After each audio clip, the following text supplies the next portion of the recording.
everybody, and welcome back to Bowling Green, Indiana. My name is Tonka Jahari, better known online as Zach the Bold, better known in person as Zachary Ronaldo. And you know what?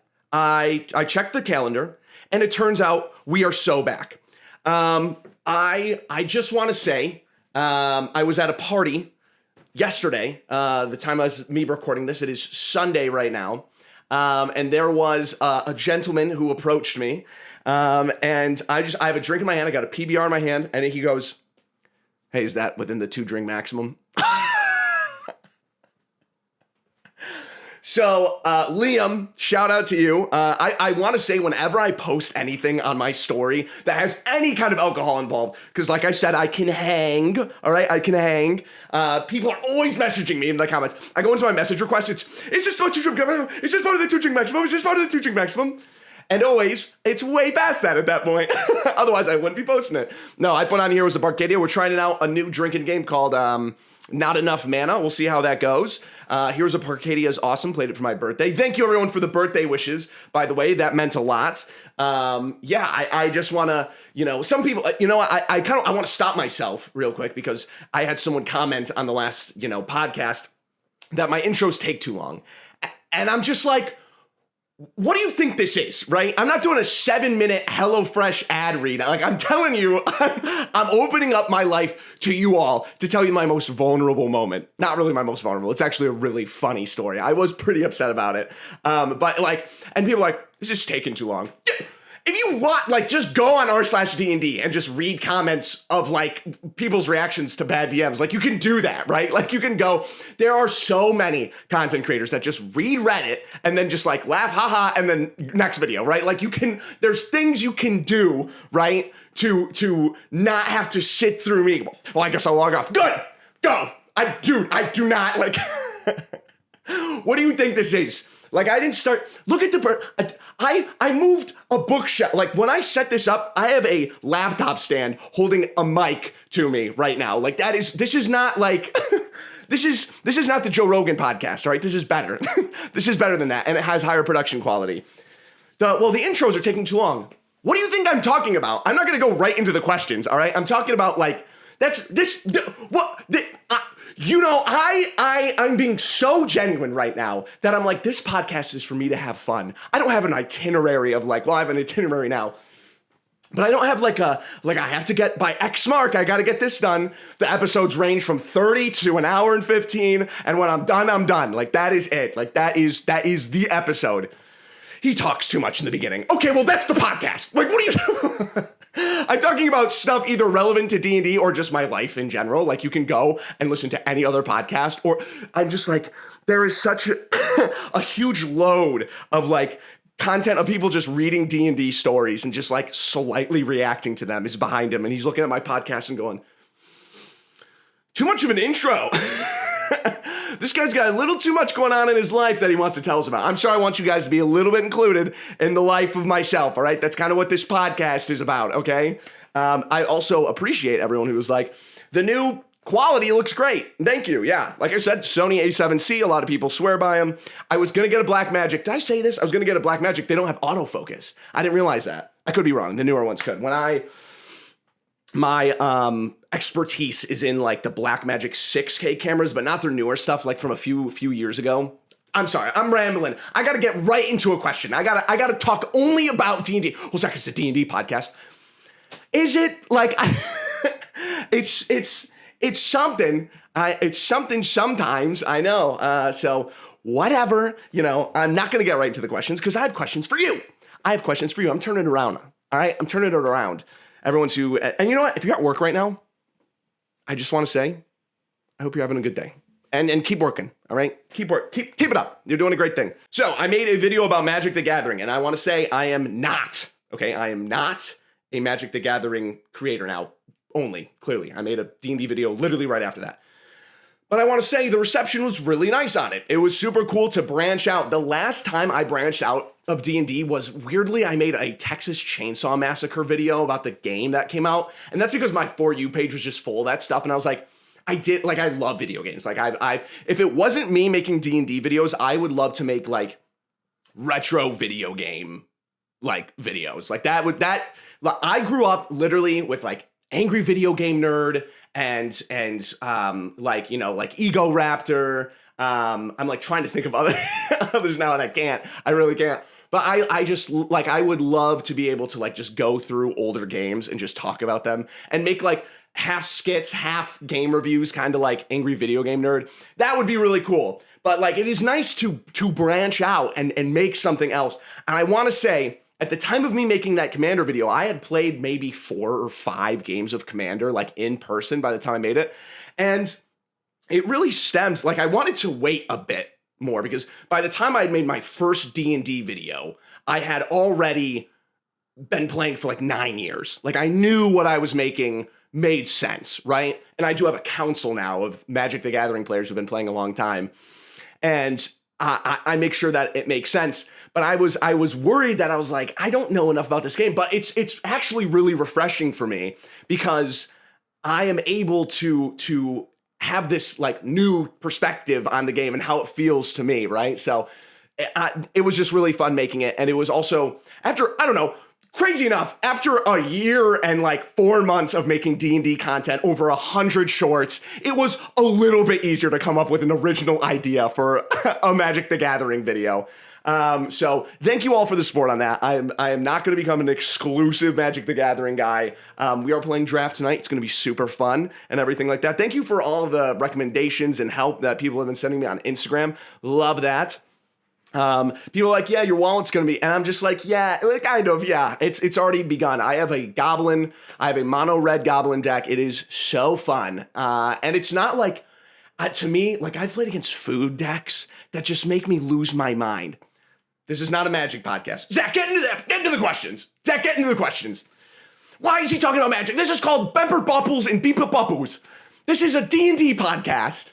I know, I'm just saying thanks for the support. I like to branch out a little bit, and it was nice. It was refreshing. I'm working on I was supposed to have another video come out Saturday or Friday or something like that, but it wasn't dramatic enough, and it didn't really hit the nail on its head, so we'll have to get some of that stuff re-recorded on Monday, because, you know, hey, everybody needs a break. Everybody needs a break, you know? I'll be back at it again on Monday. After playing Magic, what I really, really love about people's decks is that they're thematic. They're really thematic. One is like a detective deck, and you like find clues and you get tokens and you like listen, I don't have the vernacular or the understanding to know like what any of these decks really are. But it's cool to see like this is an undead deck, this is a skeleton deck, this is like I already said food deck, this is a goblin deck. They're all very thematic, and you know, even with like the Warhammer and the Fallout and the Lord of the Rings and the Doctor Who stuff and like whatever, that's so fascinating, interesting to me that I'm like, my first instincts, my instant natural first thing I thought, I was like, why doesn't D&D do this with their modules? And I've been thinking a lot about like, why is Strahd so memorable and why is it so popular? And I know that like it is a really, really well-made module for D&D. But I feel like it's the theme, the heavy Strahd, like we're not in the Forgotten Realms, we're in Barovia. It's grimdark, it's vampire-based, gothic. And then I think about like other modules, and then I think even of like anthologies, right? That can do whatever they want, and they're thematic, but they're not at the same time. And to me, as a person who homebrews a world in a dystopian alternate timeline of America that's grimdark, Warhammer and Half-Life inspired, and I'm just like, it can work. Like all of this can work in different settings, as we all know. Like look at all of the different 5e modules. And people were giving me some flack on my review of Avernus because the Avernus part is cool, Descent to Avernus. And I'm just like, well, I'm comparing this also to all of the cool modules that aren't by Wizards at the same time. I think it's a 6 out of 10 because it leans only slightly into what it should be, right? It doesn't give you that Mad Max Fury Road feeling, right? So my question is to you, is when I think of like Ghosts of Saltmarsh or, you know, Keys to the Golden Vault, and you know what it has to do? I am sick of Mind Flayers. It's this like eldritch being that's never capitalized on, I feel, to its full maximum capabilities, right? Why not everything not everything has to be dragons and mind flayers. Is anyone else sick of that with their modules? And I like people, reception for Vecna Eva Ruin was a little bit, it's just a fetch quest. But what I like about it's this other genres, but it's also just mind flayers and dragons. And I'm like, it doesn't feel committed to anything. And I understand that it's like, well, there is a Warhammer TTRPG, there is like an Aliens TTRPG, an Avatar: The Last Airbender TTRPG. And I know that licensing might be a nightmare with this stuff, right? And that's what I'm saying aside. But is that something that happened ever? I guess I could do my research on this. But why isn't there more thematically, like, well, because it's in Faerun. But D&D to me is the system. It's not the setting, right? And a lot of people are like, well, then why are you even playing D&D? Because I like the intuitive system to put into my games. And that's what my friends like, you know? And that's why I like it. It's super easy. So why is it that, like, you know, and Eberron was a contest winner, right? And it brought us a new class. Thank God, you already got my insight on that.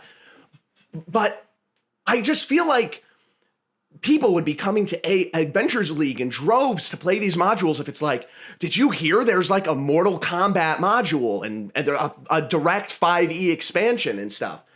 And listen, I'm just using these as examples. I know they're probably licensing nightmares because everybody wants to make their own TTRPGs at the same time. But like, if I get another Mind Flayer or dragon-based, well, it's called Dungeons and Dragons, Zach. Okay, well, guess what? People are getting sick of it. I'm getting sick of it. I just think we can expand a little bit more, and I'm a little confused at, like, why are we not grabbing, these hard genres and this hard themes and atmosphere? Food, water, atmosphere. That's how I feel with these like, I'm playing Ghost of Saltmarsh right now, and yes, it's like undead, pirates and whatever right now, but it still feels like a level of safety over it, and it just feels generic. I don't know what it is. I don't know how to explain it. And I think that's why I'm trying to ask you if you've ever thought about something like this. As a person who, I don't run modules, I play in them. I don't run modules, bars. I don't run modules though, I play in them. And I've just had this, like, when I play a magic deck, I'm like, this is cool. This really gets me, consumed in this world. A magic deck does more than Shattered Obelisk. Are you kidding me? I'm just like, all right, generic Mind Flayer, not garbage. It's not garbage, but I'm just like, generic Mind Flayer world. Like, what? We just can't escape them. Well, Keys to the Golden Vault has, like, detectives and stuff. Oh, it's a Mind Flayer and a trench coat. Well, that's nifty. Yes, it's nifty, but I feel like it's nifty because we have nothing else, dude. Like, I just feel like I just want, like, I think of Grim Hollow, not sponsored. I think of Grim Hollow. I just know these best because I did look at all their stuff. Grim Hollow, Fairy, like, okay, now it seems like I'm chill. I'm not grifting. Like, I'm not. What I'm just saying is I think that it just feels too safe for the genres of books that we have for D&D. I think we should really sink our teeth into these heavy, like,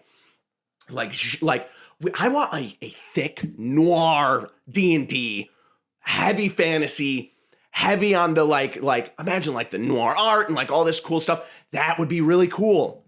And maybe you get like a class that's like, or a subclass that's what. And like, people have problems with Dragonlance, right? Dragonlance is Dragonlance and, whatever. But what I really like is that, they went out of their way to be like, hey, in all honesty, it doesn't make sense for you to have a paladin or a cleric.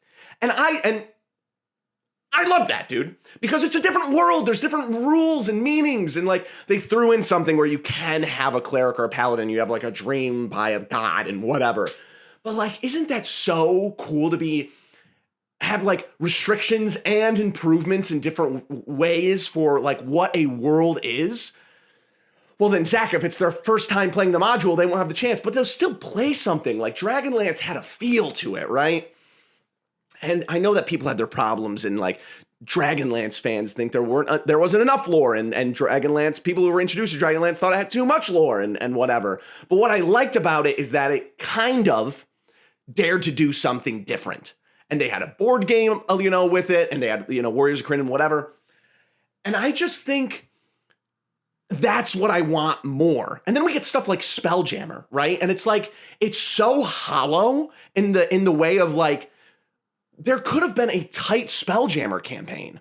There could have been something, but once again, it's just Mind Flayer as Nautiloids. Like, it's the same thing over and over. Planescape, too hollow, too broad, too vast, like not enough urgency, not enough. It can be done, and it can be done better, but we're getting the same stuff module after module after module. I understand creativity expands in confinement, but at the same time, why are we getting the same thing time and time again when Wizards of the Coast is making something that is expanding on it dramatically? You know what I mean? Sometimes to its detriment, of course, but like D&D can be whatever you want it to be. And Magic is doing that already. They have the mechanics. And they just make whatever they want with it because they know their mechanics can mold to whatever the theme is. That's what that's what the campaign should be. That is what a D&D revealing campaign to be. Well, you already got the Fallout thing. There's a Fallout TTRPG. I understand. But like, there's ways to make it so, I'm sure, licensing aside, I'm not a lawyer, shockingly, how cool would that be to be like, hey, there's an Assassin's Creed, module coming out. There's a Grabbed by the Ghoulies. There's a Cloning Clyde DLC. And I would love, and I'm sure there's history to this and yada, yada, yada. And, like Greyhawk's coming out. And what is Greyhawk? General fantasy, and it makes sense. It's in the DM. And I don't have a problem with general fantasy, but I'm just saying if we are having a problem selling published work, maybe it's time to do a little bit of a leap of faith, right? And maybe it's time to try something a little different. Here's the drawing board at Wizards of the Coast. All right, guys, we have Mind Flayers, and then they have a little mask around their eyes, and it's like, and we'll just do, and they throw it into a random part of Faerun. Now, next time it's going to be Mind Flayers in the middle of Greyhawk. I just think we should be a little bit more daring. We look at all of these Kickstarters that make millions and millions of dollars because they are like cool, thematic, genre-defying expansions because they know what they're doing, right? Because they're players, and I'm not saying that testers are not players, right? But they know that like the best D&D games are ones that have atmosphere, the ones that have something new, that have an interesting world to get in. If you're, 10 years deep into 5e, you've seen Faerun done, I can't even count how many times, right? Well, it's set in Faerun. It doesn't have to be. It doesn't have to be. Make another Barovia. Make another, I think Ravenloft and Barovia are the same. I don't know what I'm talking about. But just give us something new. It can be done. It can be done, and I guarantee you, I almost guarantee you it will do way better than what we're getting right now. So those are my two. Well, we made Spelljammer. Yeah, but it's the same thing. It's the same thing. So I would love for you guys to let me know, comments, BoldTakes@outlook.com, your thoughts and understanding of what you think would make you as a person, either a DM or a player who has never DM'd or a player who has DM'd sometimes and whatever. What would motivate you more to run a module or a campaign for your friends or for yourself, right? And that's just something I've been chewing on for a little bit, and I would love to hear some other opinions on that. Now, everything else I say for the rest of the episode, I don't want your opinion. My opinion is right. I only want your opinion for this. I'm sure. But hey, guys, we're like almost 20 minutes into this and we haven't started. So I hear my subscriber count going down bit by bit by bit by bit because I didn't get into it enough. Just go read. Like, that's not what this is. That's not what this is. All right? Whatever. All right, first question. Hey, Zach, love the podcast and your content. I always get a kick when you're unhinged screaming metagamer, but I digress. My friends have been saying now that it's like, let it ride. That has been our like new thing for a little bit, which I made that. Like, what am I saying right now? I'm like, guys, can we make a new catchphrase for our friend group? I said it in one of my videos. I did not start it. But I digress. Wanted your opinion on something I see as a common problem at tables I play at. I read that wrong. I, like you, love the narrative side of the game and try to push roleplay both when I'm a player or when I'm running the game, reminding players to do it in character.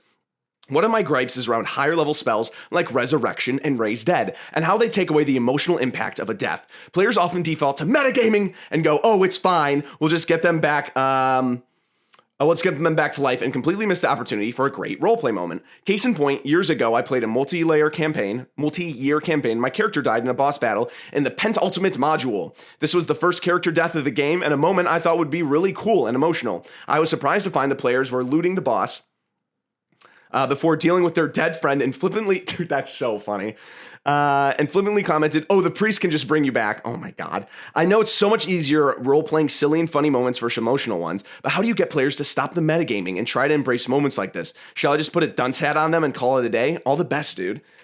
Yeah, it is very true. And people are going to be like, well, you don't need stakes of death in order to make things wrong. Okay, that is beside the point. Okay? I'm sick of people, commenting on things and being like, well, actually, there's other ways to... This is the defining boundaries of what we're saying right now. In the case of a character death, it takes away tension in the game if we have Resurrection readily available for whenever anybody needs it. Because then dying does not matter. What do you lose?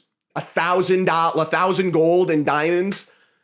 Give me a break. We are not saying that the only way to bring tension into your game is to make a player death. What we are saying is that there is a problem with Resurrection taking away from what should be a huge moment in a campaign, because when someone dies, shockingly in real life, it's a big deal, right? Because you can't come back, and that's an ultimate thing. Well, actually, Zach, did you know that you can make tension in other ways? Okay, great. Did you know that, that's not what we're talking about right now? Did you realize that, that's not what the confining boundaries of this question is? Okay, this is what I'm going to say. At this point, you need to have materials be expensive and rare.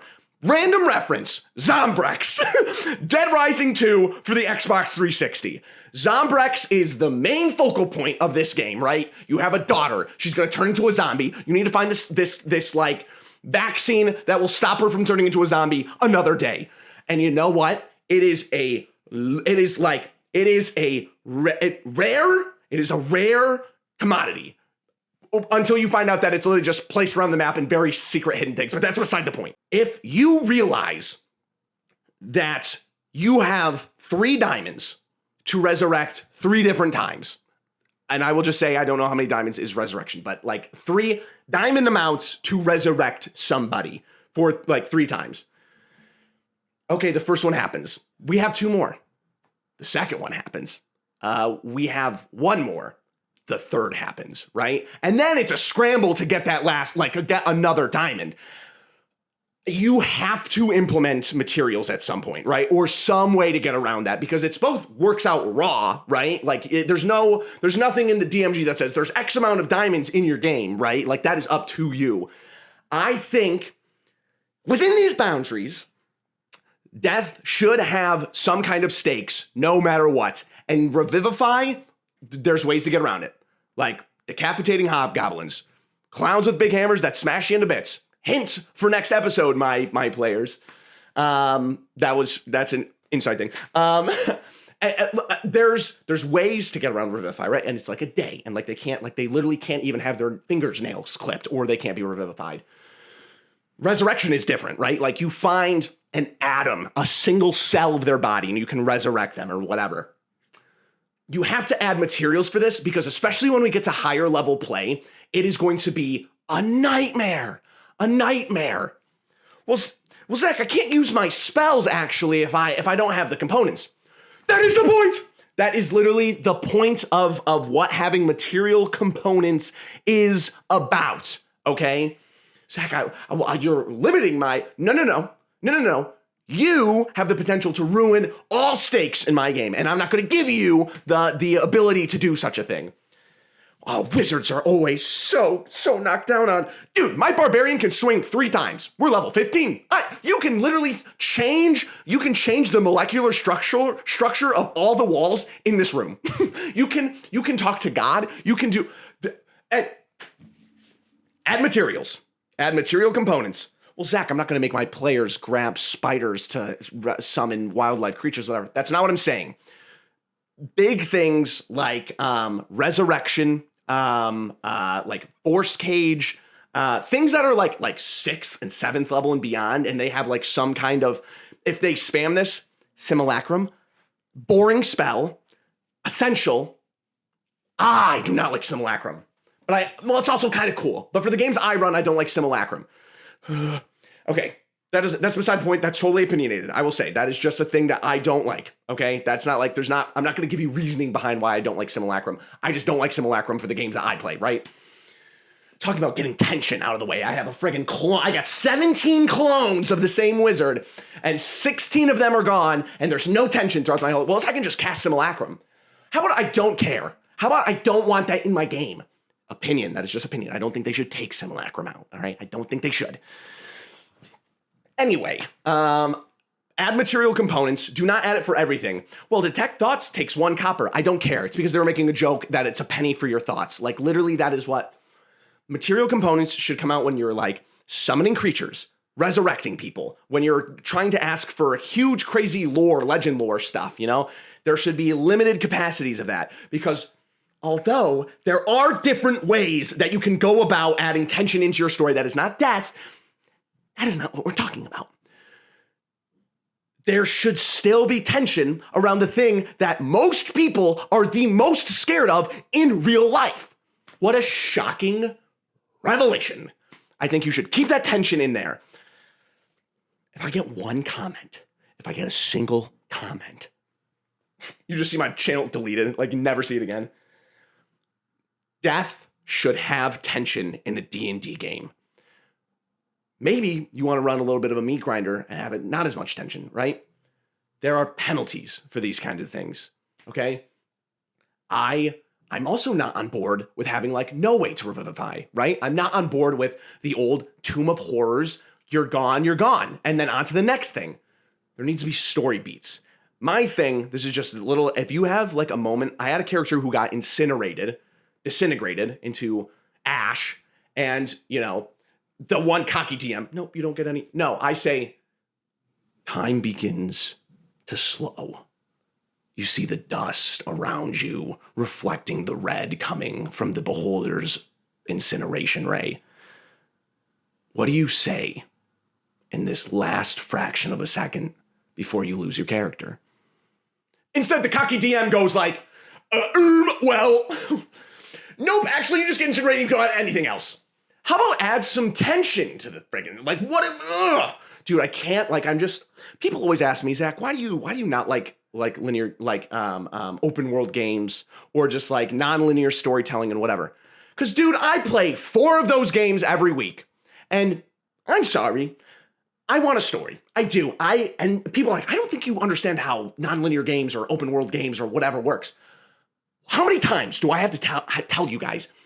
I am playing Adventures League, Pathfinder, and 2 other games that are open world. There is no... I'm playing Abomination Vaults and Pathfinder, and when I tell you just the way that they're being ran right now, I am playing a gauntlet of just combat. There's barely any roleplay. I just can't do it. Next question. My players often try to really stretch what their characters would know. One example being a puzzle that consisted of a door with several locks. There was a riddle indicating the order in which the lock needs to be opened, but the party was struggling to figure it out. Hardly a minute had passed before the player with a 20 intelligence wizard started complaining that his character is obviously smart enough to decipher this puzzle easily. Oh, Lord, give me peace, dude. Oh, dude, I'm taking every fraction of my body to read the rest of this question before saying anything. So he would be given extra information. I'm not above giving additional direction when necessary, especially if I did make it a puzzle more difficult than I originally intended. But I think the point of the game is that we as players are... Oh, this is actually getting me so fired up. But I think the point of the game is that we as players are playing the game, not coasting off the characters we built. Another example was a player built a character who lived in the Feywild for an extended period of time. When the party eventually ventured into the Fey, the player argued that they should know every in and out of the Fey. Do you know every in and out of the world? Do you know every in and out of the country you live in? Do you know every in and... I'm going to keep reading. Such as all the creatures' locations, prominent NPCs, and have a favorable relationship. Oh my God. A few sessions later, the party got tricked by an archfey, and the player with a fey character said, I'm about to pass out. I just donk. Oh, I'm actually really lightheaded. I need to take a second. My ears are ringing. Everything's going black. A few sessions later, the party got tricked by an archfey, and the player with a fey character said the character lived in the fey, so they wouldn't have fallen for that trick. And tried to backtrack the decisions that they as a player made. I'm like even becoming illiterate reading this question.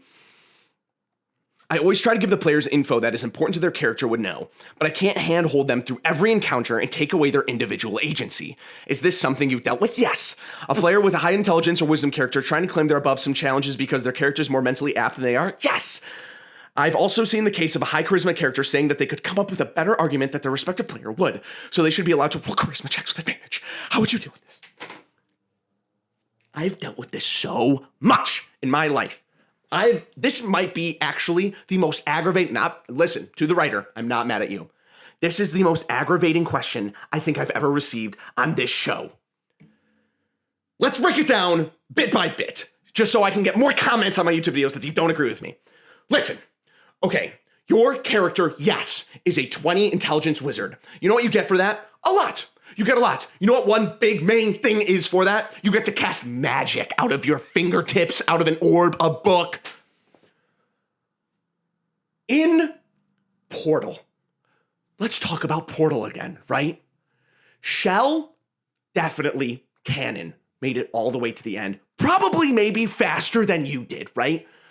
But do you think let me ask you a question. What is the difference between you playing Portal and watching a TAS speedrun of Portal, right? Oh, one is that you're playing a game. You're playing a game for the sake of enjoying it.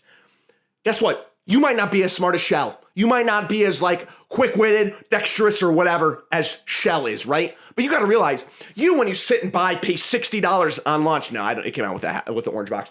When you pay and you get into the mindset that you're like, oh, I'm playing a game, right? Well, my character would know better. Then what is the point of playing the game in the first place, right? I think, right, this is where I've made videos about this before. I understand if your character might have higher intuition in this space than you based off of previous background, features, different kind of history that you loosely made in your backstory. And that is where that comes in. So maybe give me an insight check to see if this guy's lying. A history check for something you might not know as a player, but you would as a character, right? Don't you dare try to tell me because you can't understand a puzzle that, oh, well, my character would. Oh, then why don't they? I don't understand. Why don't they? Because you can't figure it out and you're playing the character. So why can't they do that, right? How about, for the sake of I'm letting you play a game, I'm running a game for you, okay? How do you want me to just, okay, and yes, and this, guys, everyone stop. This puzzle has been solved. What is their solution in their head? Well, my character is Sherlock Holmes, so they would know who the murderer is right away. Okay, great. Do you want me to just narrate everyone else for what they're doing too? How about you read a book? Because that seems to be what you want. Go watch a movie. Go read a book. I don't understand where I'm playing this character. Okay, well, you're playing Gordon Freeman, so why can't you why I'm just going to watch a speed run of this. I'm just going to watch a walkthrough of this by a TAS, because that's canon, right? That's canon. You understand you're playing a game, right? With numbers and math and rules and roles and everything like that. Well, it's my character would never take a Feywild trick like that. Okay, well, if you're from the Feywild, right? You don't. There's no. It is. There's. It's. There's no feasible way that you know every person, every character. You have good rapport with all of them. Tell me, someone please reach out to me if you are friends with every single person you have ever met and have never had any conflict, and everybody looks at you like a friend. Every stranger, road rage incident, everything. Dude, I don't even know who is my next door neighbor, right? It's different because I live in Los Angeles. I don't know who's in the apartment building next to me. I don't know. Well, my character's actually from this place, so they would know. No, they wouldn't. Actually, no, they wouldn't. Actually, you can give me a luck check if I'm feeling gracious enough, which I'm not, by the way. Have I ever come across this? How do I do it? Yeah, you go, this is what you do. You go, hey, you do realizing you're playing a game, right? You're playing a game. And actually, this puzzle is so complicated that your level 20 wizard intelligence is making it so that you can even fathomably understand how this puzzle works. Well, my character is, I don't care. Let me check. Oh, right, I don't care because we're playing a game. Do you just not want to play the game? You just want me to just like narrate everything that your character does and be like, well, I made that character, that's mine. I don't get it. What do you want from me? How about play the game? How about that? How about that is the solution to it? I am tapping into my character's mind. I am seeing beyond all barriers. I have a history of 1,000 lives and 1,000 lives before that. The DM? How? It is in my backstory and is what my character would do. Okay, I'm just gonna move my DM screen a little bit back and I start smashing my head into the desk like Hereditary. What a joke. What a joke. Now I understand if you have a shy person at the table and they are playing a high charisma character. This is where I'm like, just come up with something and I'll let you roll. You know, like if you roll really well, I'll just say like you convinced them really well. I will have grace for you if you don't want to like go through the beats and things, but I've talked before about encroaching on other people's spells and abilities by making it so that like you cast Acid Splash on a lock. You go for the eyes when you attack someone, whatever. You can encroach on people's role play too. Not that it's like a bad thing, everyone's different, right? But I'm just saying like, well, how then do you balance someone who is really charismatic in real life and then they have to roll and they get a nat 1 and in the new rules, which I don't have, like I have problems with both, right? But in like the new rules, like if they like imagine giving a crazy awesome argument and they roll 2 nat 1s, well then, you know, whatever. Okay, well then that just discredits everything. Like there's no, that doesn't even, Pathfinder bros be like, and that's why I like circumstance penalty. And that's why I like circumstance penalty. I don't care. I like advantage and disadvantage. But my players are so good. I have my bard barely ever rolls a persuasion check because they always role play so awesome, you know? So, I don't know. Play the game. How about that? How about the solution is have your players play the game? Well, the puzzle solved. Let me go on to the next. I would be the petty person after that. Okay, well then the door opens, the thing solved, you guys keep going. I make a huge thing. Someone goes on Reddit, my DM crashed out because I said that my level 20 wizard was smart. No context, everyone in the comments. Dude, King, I so agree. Shut up. I don't care. Disagree with me if you want. Zach, firstly, my D&D group and I love your podcast, and I've been watching your videos for quite some time now. We now can't go a session without yelling metagaming at least once. We even have a dunce cap now. That's great. Hey, I got my Doug Dimmadome dunce cap next to me. In my campaign, one of my players played a character that we both knew had the likely chance of turning against the party and joining the big bad evil guy due to family ties. This has inevitably happened, and it went off without a hitch, cause railroading based. And the party liked it as a cool story point. This inevitably happened and it went off without hitch, because railroading. Very smart and awesome. And the party liked it as a cool story point. My player then brought in his new character, a lovable goof with a stupid voice that we all laugh at, and we're all navigating having a new character join the party. My question is this: how do you handle character deaths, exits, including the aftermath, and integrating someone's new character into an already established party? Thanks so much. I love your content. Keep up making the hour-long episodes of this S-tier podcast. Thank you so much. It really depends, right?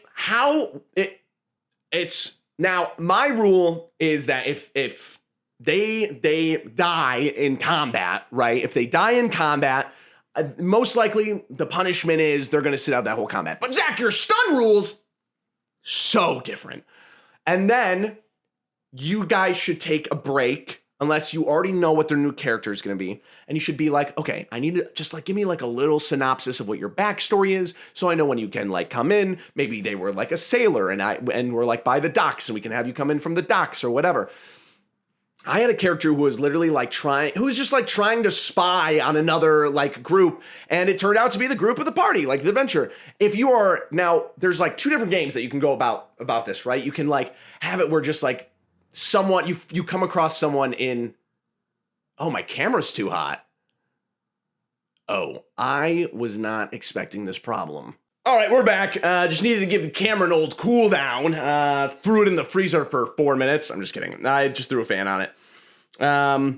I think if it's a general like dungeon crawl, and forgive me if I forgot where I was leading with last time. There was kind of a long break in between to cool down my camera. The heat haters are back. Old Heatmeister, which everyone is calling me now. The old Heatmeister is getting upset that he doesn't want to ruin his new camera by being in a hot room. Stop talking about how hot it is. All right. Well, guess what? It is. It depends. If you're doing a dungeon crawl, throw them in, right? I always have it where it's like, if we're running a module in AL, we'll just throw a new character in because there's literally no reason to not just bring the new character in. But you got to remember that is very low role play and everything like that. Take a second, be like, guys, we just had like, let's lower the tension a little bit. Let's take a little bit of a break, get a drink, whatever. And then take a moment to talk to the player. Be like, hey, where do you want to go with this? What is this new thing? Figure out the rest of the session, and then that way afterwards have them write the backstory, be able to integrate their new arcs, yada, yada, yada, yada. It's not the hardest thing to do in the world. I just really don't like when people take too long. Well, it just wouldn't make sense if you came in right now. It just wouldn't make sense when you came. Okay, well, yes, but at the core, right, I don't want to just be waiting around forever, right? I want to be able to play the game. Like that's what I'm here for and here to do. So sacrifice your story beats just a little bit so you can have your friend come back and play the game in which we are playing.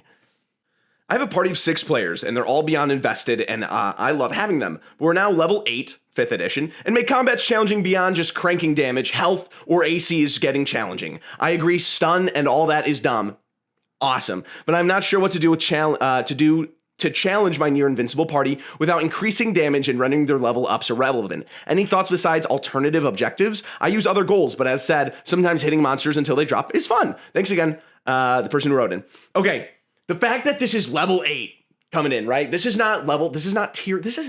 even tier 3 play. This is tier 2 play.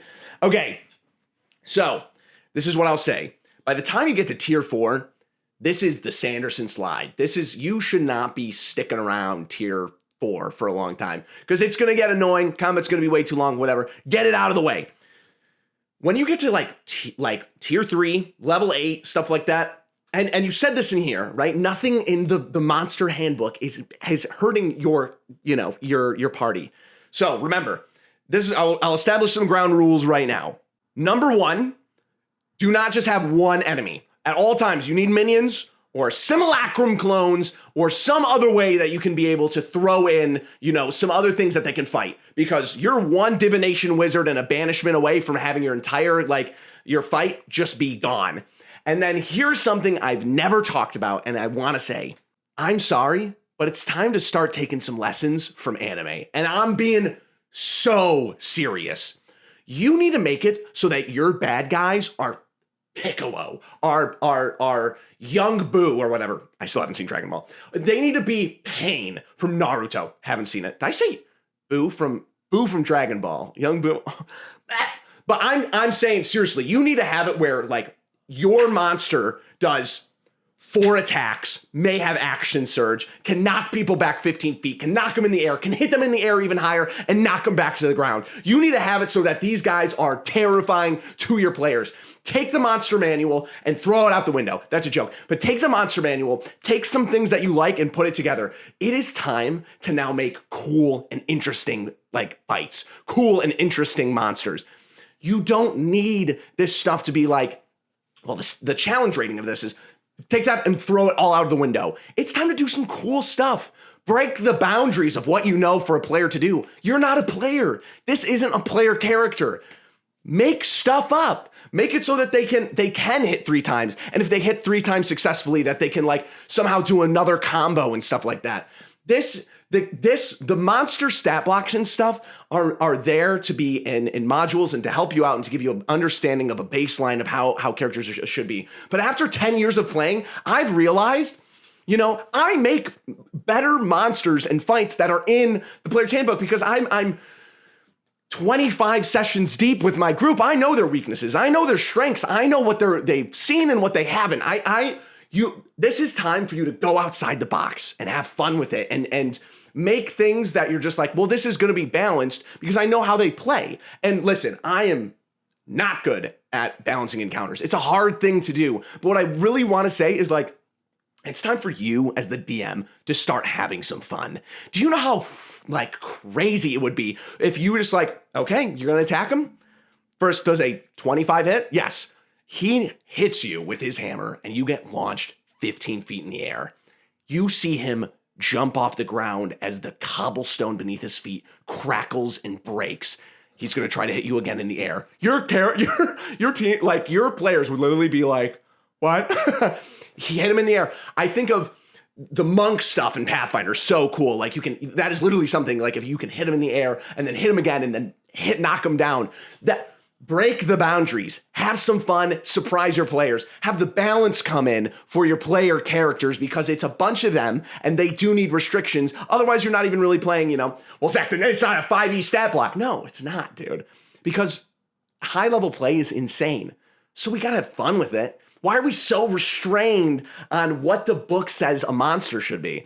There's ways to go about it that you can integrate new and fun things like, well, it doesn't make sense if they're hit back 30 feet. It does to me. Why does it even matter? Your movement's 50. You'll be able to get back to me. Have fun with it. You know what I mean? And if you're having this problem at level 8, well, then you better start earlier, You're giving them all of these magic items and stuff, and you want them to feel like they're progressing. And you got to remember, they're not just increasing in strength, right? You shouldn't worry about you need to worry about power levels and the fact that they can wipe a goblin army at level 8, but they couldn't at level 1. You need to show that scalability. It doesn't take away from the fact that you need to have new monsters or characters or something to show that scale that they are moving up. Think of Feeding Frenzy, right? What are these references that I'm making? Think of Feeding Frenzy, right? Like you get up to a point where you're like, oh my gosh, this whole fish is filling my whole screen, right? And then that becomes, you at one point, and you're not even seeing the small fish you used to be. And then you get even higher than that, and the big fish that was filling your whole screen is now a little minnow, right? You need to show the scalability, and I've talked about this on the podcast before, but it's you need to have fun with it. You're not taking away their player agency because, you have harder fights or more interesting fights. A lot of level ups, even I think of Shadow Monk, right? At Shadow Monk level 6, don't quote me on this, you get Shadow Step. That doesn't make me deal more damage. It gives me versatility. And that's what a lot of these level ups do in the first place, right? Maybe an ability score improvement won't feel as enticing because you have harder creatures to fight. What your players want is a fun fight. They like, and this is the problem that I have with only grabbing stuff from the Monsters Manual. At this point, I'm just I'll do whatever I want. And albeit I can say that because I've been playing for a long time and I know what my players can handle and I know what's fresh and I know what's new. So it is easier. But I'm saying honestly, go on Pinterest, type in CR, whatever level you think creature for them to fight, and then just copy or take elements of stuff like that. Because a lot of this homebrew stuff is really cool. It's really cool. And you got to realize too, when people make monsters for campaigns and stuff, it's so that new DMs can run it too. But once you get past that initial barrier and you're like, well, I'm really having a problem balancing this stuff and I'm doing my own homebrew world, well, go grab not sponsored, go grab Kobold Press's Tome of Beasts. I use so much stuff from that and just pick and choose whatever I want, right? Start to have fun. This is where becoming a DM is really cool and creative because you can be whatever you want and you can make these boundaries. Now I'm going to get a bunch of questions. Hey, Zach, we fought All Might in our last... We fought All for One and All Might in our last campaign. And now my power tripping DM is having us killed every 5 seconds. What do I do? But it's okay because we have Revivify. We have Revivify and Rejuvenation or whatever we said earlier. I'm just saying have fun with it, right? getting caught up in CRs don't even, we'll get to that in a second. So that's my thing. Hi, Zach. First question. One of my players, for multiple reasons, I've had to kick a player from my group. The player in question has been missing days, which is in a small 3-player party, means we cancel. Then they're busy high schoolers and commit 4 hours once a week to play. I will say by the time I was a junior in high school, I was so busy. Like, I think I was way busier at the end of my college career than I was at the end of my high school career than I was at my college. But also that was COVID. Maybe, whatever. So I didn't read. Problem person, and I was wondering how you'd recommend to move forward with the game. If I should write them out, should I just retcon? What I say is, you know what? You, like, Critical Role had to do this and stuff. Just make it to where you're like, oh, and they wave goodbye, and they say, and they're going to go do this thing because they have a letter that arrived to them, whatever. It doesn't have to be a crazy big thing. And if you're mad at them, like I wouldn't put the time in. You just see them, like, if you're really mad at them, have them explode into atoms. You can do it narratively satisfying if they're that important to the narrative. But honestly, it's just like, sometimes people get caught up in their own worlds and they stop their actions. If it doesn't make sense, it doesn't make sense because they can't be there. Because you have separated from this player entirely from their party. And then it just becomes like this Mandela effect. Do you guys remember that Warforged that hung out with us during this time? Oh yeah, what happened to him? Oh, he walked into the sunset and we never saw him again. Oh, okay, that's weird. Yeah, it is, but we have to move on at some point. Okay, so second question. I'm currently writing a D&D 5e 5.5 book. Currently use my games as a bit of testing ground. I'm about to start a sci-fi campaign based on a mix of sci-fi media. As most homebrew is inner and outer planes based, so I can reflavor them as aliens and planets. I was wondering how you can use and write homebrew. I currently basically have an open playtest doc with my players. I can use spell subclasses and items in any of my games as long as it's on theme. I was saying this earlier, but it's like, do not listen. This is 100%. I'm saying this without a second thought. Do not let people say, well, it's not even Dungeons and Dragons anymore if it's totally reflavored and different. No, it is, because I'm using the core game system in order to do something like this. It is 1,000% D&D 5e. Well, Zach, I tell tell your players they need to reflavor their stuff. A crossbow is a laser gun. Summon Spelljammer helm is like summon your winged worm or whatever, right? Like, oh gosh, I don't know what a worm, like a WYRM. I don't know the difference between them. I don't care. I do not care. But I'm just saying, like, you can use 5e, literally what it's made for. It's like the most palatable TTRPG on the planet. And you can make whatever you want for it. Do not let people be like, well, that's not D&D. Yeah, it is. It is actually the heart of what D&D is, which is that core thing, that core essence that is make it so, so many people have played this game. Why do we love story? Why do we love doing anything like this? This is a structure. There's layers. There's layers to why we like D&D. And at the core, the heart of it, right? What everyone taps into at the basic level of being a human being, which is the need to tell story, right? And then on top of that is a fundamental structure, writing a book, making a film, running a D&D game. There's that structure that's out of it. And then everything else on top of that is what layers and taps into that fundamental core of what you want to say with your story, right? Well, Zach, it's actually not 5th edition. You know what? Actually, I don't want you at my table. And I don't care what you think D&D 5e is, because you can run your dungeon crawls.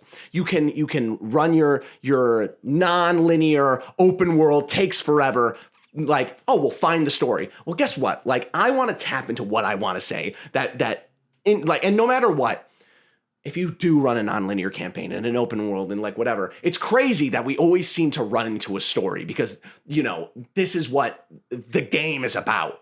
This is what this shell is holding within, right? Is that this core of this lightning in a bottle of what it means to be human and the shared experience that flows through us all, and that we have the ability to tell through it through a game with our friends and being able to do something like that. Well, it's not 5.5.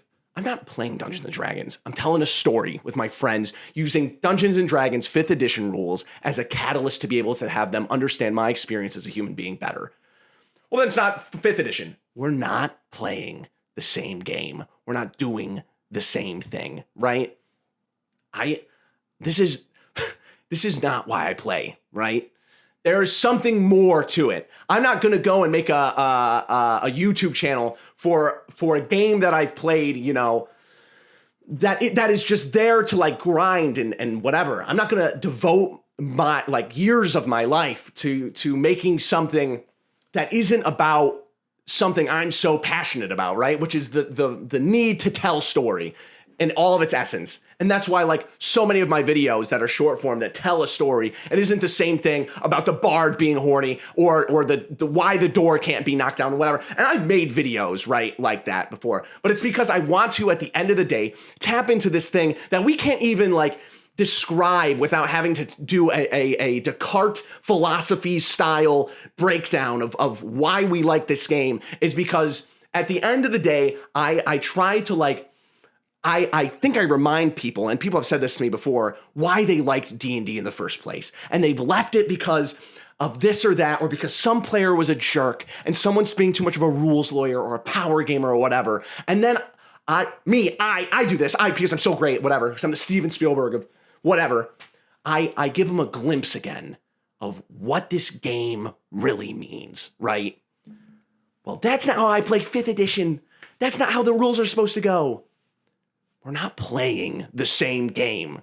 We're not doing the same thing, right? Well, that's not a bold take. It's not. It's a reminder of what this is and why it's a hobby and why Gary Gygax couldn't even write into words about the first game that he played ever. He couldn't even put it into words about what he felt. And he tried his best for Dungeons and Dragons Basic. Because we're still figuring out how to even do that, because we're tapping into something so unknown to science and equations and whatever. And yeah, you roll a dice and let luck and fate decide and whatever. But at the end of the day, what's pouring out is the core, the true essence of what a story is. So don't tell me that isn't what 5th edition is, right? Because I don't care what 5th edition is. I care more about the story and my friends at a table and being able to say what I want to say. So we're not playing the same game. Don't tell me that we are playing the same game, and don't tell me I'm playing 5th edition wrong, which you are if you have an open world campaign. Hey, Mr. Bold, I'm a big fan of the podcast and look forward to it every week. Wanted to throw my hat into the bold take ring, but maybe this isn't too much of a bold take at all. None of mine are, apparently. God, I'm getting shiny. Holy cow.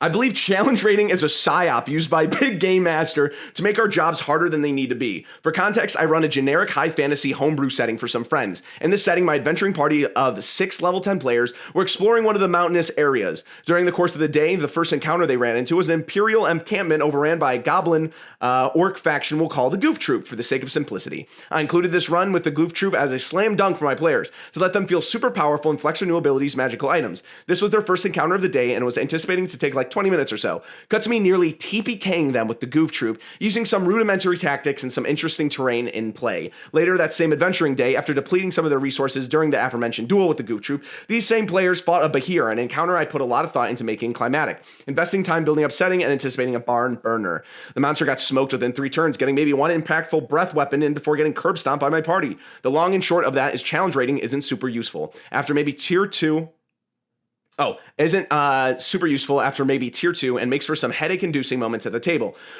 Would love to hear your takes on CR and whether I'm just bad at balancing fights. Thanks for all the great content, a dedicated boulder. Even if you try your best, no matter what, you're going to have encounters that like if you do the same encounter twice, it's going to be ran different because people roll. Like there is an element of RNG in every game, right? I will admit, it is not very much a hot take to say that challenge rating doesn't make sense. They've remade it and I've seen a glimpse of what it is in the new D&D, the new D&D DM's guide. So I've seen what they're trying to do and stuff, but I still don't even trust it, really. I think what you need to do is so I've never been a fan of like adding health I've been a fan of adding health for the sake of narrative, but I've never been a fan of just not having a health bar and just ending it when you feel, right? Because it is nice sometimes when someone does pull off an ultimate combo and end a character, right? Challenge rating doesn't make sense, and I will say that it's hard to balance a challenging encounter or like a satisfying encounter in any way, and there really is no good way to do it. Use it as the loosest of loose base guidelines of maybe what your characters be. Because I am running right now, like I said, I have really smart players. They're level 10, or 9 or something like that. And I gotta if I throw one CR20 creature at him, they're gonna smoke that guy's tots. It's gonna be, no, it's game over. It's game over. So it's like, I know the weaknesses and everything of my party. Do not use challenge rating. Do not. That is 100% a psyop to try to even justify how to, and this is why I'm not digging on any DM's guides or anything like this, but this is why like a DMG to me is not as important to me as a player's handbook would be, because it's trying to articulate things that can't really be articulated and are only there. There's a lot of useful rules and a lot of things that wouldn't be established otherwise without having a Dungeons Master's guide. But like if you really think about it, like CR was just a way kind of to have wizards be like, this might work, maybe. Like if you are balancing an encounter, like maybe. Meanwhile, all their modules that they ran has been like play tested 40 times. Hopefully, sometimes it doesn't seem that way. To make it so that you can go ahead and balance a good encounter and yada yada yada. But no, it's like you realize as you grow up.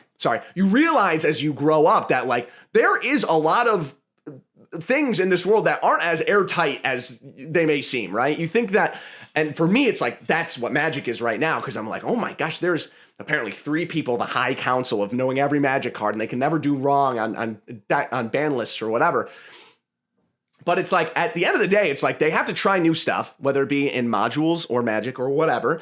And it's these things, all because it's there doesn't mean they're right? So you have to figure out as time goes on what works best for your party. And no matter what, like you can have the most balanced fight. And if everyone's rolling nat ones, it's going to be a TPK.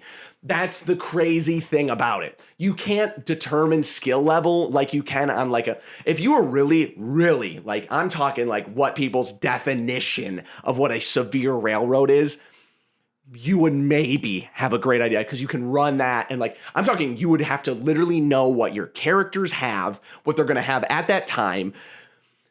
This is not a video game in that aspect. And I think there's a lot of video game building mechanics and aspects that we should look at when looking at a D&D game and combat encounters. This is not one of them.